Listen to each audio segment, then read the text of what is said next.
Gələn il gənc müəllimlərin kənd məktəblərinə cəlb olunması üçün, onların əmək haqqına əlavələrin ödənilməsi üçün 20,1 milyon manat xərclənəcək. Oxu Az xəbər verir ki, bu, Azərbaycan Respublikasının 2026-cı il dövlət büdcəsi haqqında qanun layihəsində öz əksini tapıb. Sənədə əsasən, pedaqoji profilli ali və orta ixtisas təhsil müəssisələrini bitirmiş 9,9 min nəfərdən çox gənc mütəxəssisin kənd rayonlarında yerləşən ümumtəhsil müəssisələrinə işə cəlb olunması planlaşdırılıb.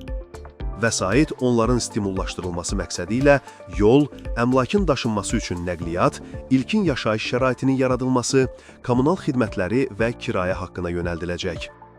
Hesablamalar göstərir ki, kənd məktəblərindəki vakansiyaları seçəcək hər bir gənc müəllim orta hesabla maaşından əlavə il ərzində təxminən 2000 manat alacaq.